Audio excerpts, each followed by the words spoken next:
What's going on, everybody? Welcome to another video, New Biology Clinic. I wanted to talk today about repetitions.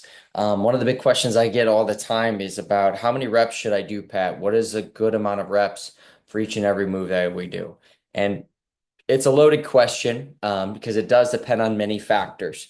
So if you're somebody who's exercising, the first thing I'm going to always ask you, doesn't matter who you are, before we even get into repetitions, is whenever you're doing a movement, I'm going to ask you why you're doing it. What's the point of it? What are you trying to feel? What's the intention? Where's your attention? And ultimately, how much attention are you going to put into that? And the reason being is because if you can't answer the why you're doing it or where you feel it, recognizing those key components, the repetition itself doesn't matter. Because if I'm doing a movement, let's just say I'm doing a lunge. And I'm saying, hey, where do you feel it? You're saying, I feel it in my knee. It hurts in my knee, but I'll just keep doing it. So you could do 20 repetitions, 30, 40, 50 repetitions. And if you're feeling it just in your knee, the question is that where you want to feel it? So that's the first thing I always want to ask people. It doesn't matter what the move is, where do you feel it? And can you keep it there? If it's feeling it in your quad and you're like, I don't really want to feel it, I want to feel it in my glute, but I don't feel it there. The question I'm going to ask you is, are we going to keep doing it that same way? Or are we going to make adjustments in order to find tension in the area that you want to? Once you're there, the next thing I'm going to ask you is, can you control this? Can you sustain this? Can you be in that? Can you keep the consistency of your attention and intention where you want it? Because if you can do that, then I'm going to see, okay, how many reps can you control? So a lot of times people will think, okay, well, if I do 20, 30 reps, I'm going to be working more of like a cardio related, getting my muscular endurance, all those types of things. And then you'll get people who go, hey, I'm trying to build, hypertrophy. So I'll do 10 to 12 repetitions of a certain movement. And then for those who are getting strength training, might do 5 repetitions of something. So finding a weight or a volume or something that's going to challenge you where you can only do 5.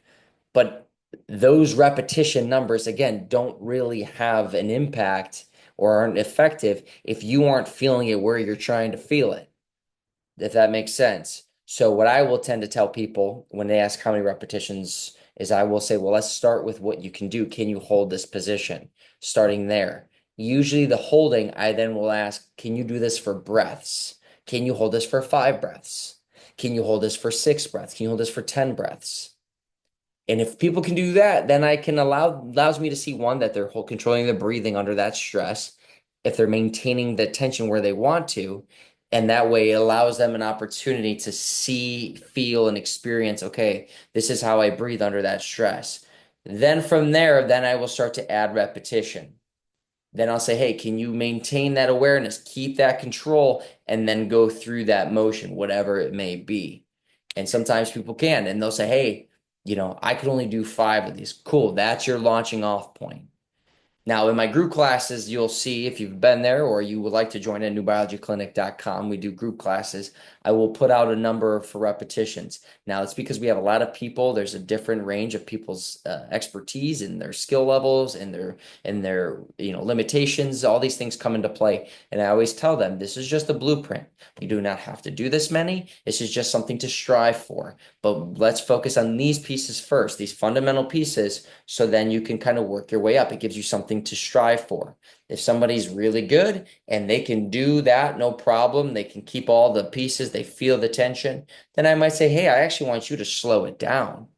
I want you to create more time under tension and still try to do that repetitions. So everybody's different. So the reps themselves they matter, but they only matter as much when it comes to things in regards to like you're heavy lifting in a gym and you're like, I just want to try to see if I can pick this up 5 times. And sometimes people do that and you see people get very strong, but they might say, oh man, they are compensating like crazy to get this weight to move. And if that's the case, the question I then always have is do you want to compensate? Are you doing it for the repetition so you can tell everyone you did it? Or is it a matter of going, I want to know what I can control? I want to know how many reps or how long I can stay under the stress in control of my body, my breath, and everything else. If that matters more to you, then the reps themselves don't have as much of an impact. Because I know people who can bust out 30 repetitions of this, a drop in or a lunge like position. But when we focus on what we're doing and slowing things down, they might have 5 or 6 of them and they go, holy crap, that was really tough. How come I can do 30 here, but not here? It's all those other pieces that we just talked about. Are they under control? Do they feel it where they want to? Are they maintaining attention in that spot? Are they moving all around? Are they holding their breath? Are they rushing through the movement? So a lot of those things will come into play. And if we're just trying to get stronger, listening to our central nervous system, that fascial response, where we're not ceasing up on ourselves or we're not starting to compensate in order to get into this escape-like mindset so we don't have to be with the stress, if we can dial that all in and be present, well, now we're moving in a way where, again, 5 repetitions of something you already know, I can make those really, really hard, or I can make them easy.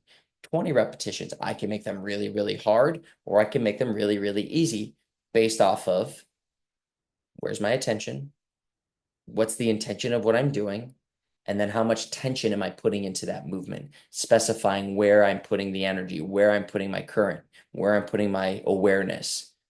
So at the end of the day, when you're moving, if you come and take my classes, if you're doing your own thing, the question I will always ask is when people say, or when people ask me, how many reps should I do?